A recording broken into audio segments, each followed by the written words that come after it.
Bonjour à tous, je suis Florence Marchal, porte-parole de la MINUSCA, et c'est avec un immense plaisir que je vous retrouve pour la conférence de presse hebdomadaire de la MINUSCA. Que vous soyez ici dans cette salle à Bangui ou à l'écoute de Radio Guira, soyez les bienvenus.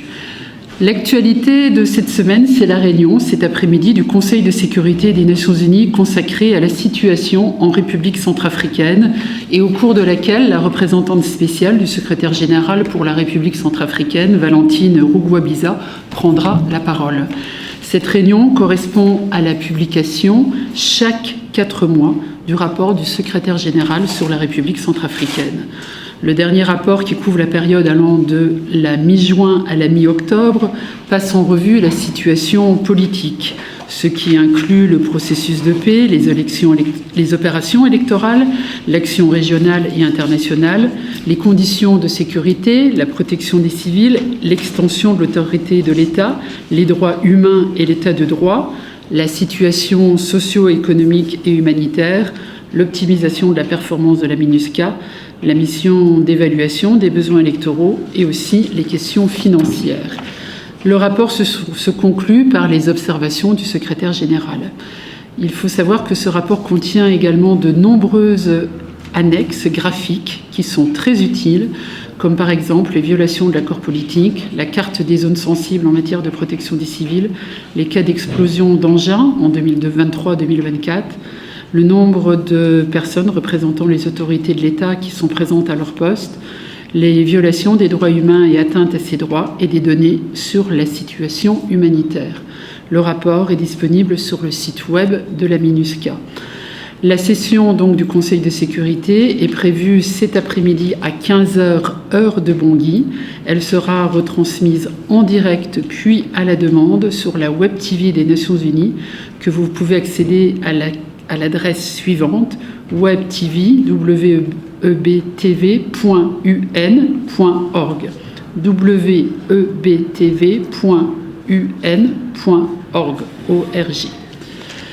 La MINUSCA poursuit son soutien aux opérations de désarmement et de démobilisation volontaire d'ex-combattants, des opérations qui sont menées actuellement par les équipes mobiles de l'UEPNDDRR, l'unité d'exécution du programme national de désarmement, démobilisation, réintégration et rapatriement. Présente à Bria du 15 au 17 octobre, les équipes de l'UEPNDDR ont enregistré le désarmement de 8 ex-combattants, dont une femme. Du 19 au 21 octobre, ce sont 30 ex-combattants qui ont été désarmés et démobilisés et 27 armes de guerre et 1500 munitions collectées à Bangassou. Hier, les opérations se sont poursuivies à Kouango, dans la Ouaka, où 36 ex-combattants, dont 3 femmes, ont été désarmés. Lors de cette opération, 32 armes de guerre, 1500 munitions et 16 grenades ont été récupérées. Pour rappel, le processus de désarmement et de démobilisation suit plusieurs étapes. Le combattant, pour être éligible au programme DDR, doit appartenir à un groupe armé signataire de l'accord de paix et il doit remettre une arme de guerre fonctionnelle ou réparable. Une fois cette arme remise, il reçoit une carte attestant de son nouveau statut d'ex-combattant formellement démobilisé. D'ex-combattant, il devient donc une personne civile. Les ex-combattants, après avoir reçu leur carte, reçoivent un kit de démobilisation qui comprend des vêtements, des produits d'hygiène, et ils reçoivent également une allocation de transport et de nourriture pour faciliter leur retour chez eux. Et ils perçoivent le premier mois sur 3 de l'allocation de démobilisation et de réinsertion qui est destinée à les aider et qui est destinée à leur permettre de subvenir à leurs besoins avant de rejoindre un projet de réintégration socio-économique dans le cadre donc du programme national mis en œuvre par l'UEPNDDR. Vous le savez, la MINUSCA apporte un soutien donc à ce programme national mis en œuvre par l'UEPNDDR et ce rôle concerne les étapes de désarmement et de démobilisation. La mission fournit un soutien technique, notamment pour la planification des activités et la certification de la remise de l'arme de guerre. Nous assurons également un soutien logistique avec le transport des équipes mobiles. C'est le cas actuellement pour les opérations qui se déroulent sur le terrain. Nous apportons un soutien sécuritaire en mettant en place des escortes militaires et également en sécurisant les opérations sur le lieu même où se déroulent les opérations de désarmement.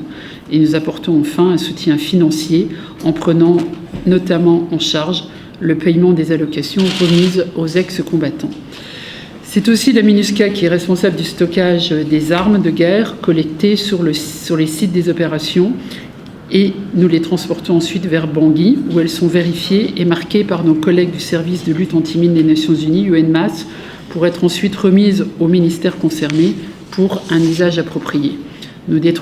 Et enfin, dernier volet, nous détruisons les grenades, les munitions et les autres matériels explosifs.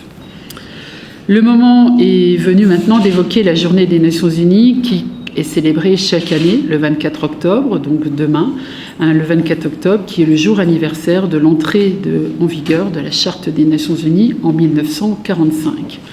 À l'occasion du, 79e anniversaire de l'Organisation des Nations Unies, le secrétaire général de l'organisation, Antonio Guterres, nous transmet le message suivant.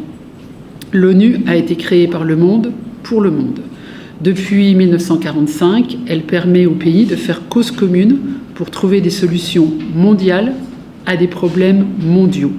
Des solutions pour apaiser les tensions, jeter des ponts et bâtir la paix.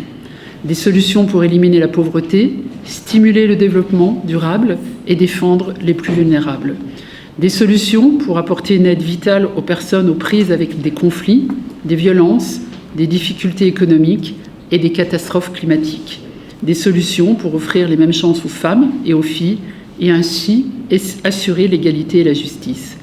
Des solutions pour aborder des questions inimaginables en 1945, les changements climatiques, le numérique, l'intelligence artificielle et l'espace extra-atmosphérique. En septembre, l'Assemblée générale a adopté le Pacte pour l'avenir, le Pacte numérique mondial et la Déclaration sur les générations futures. Grâce à ces accords historiques, le système des Nations Unies pourra s'adapter, se réformer et se rajeunir, rester en phase avec les évolutions et les enjeux du monde qui nous entourent et apporter des solutions pour toutes et tous. Notre action restera cependant ancrée dans les valeurs et les principes intemporels de la Charte des Nations Unies et du droit international et dans la dignité et les droits humains de chaque personne. Dans ce monde en proie à la tourmente, l'espoir ne suffit pas.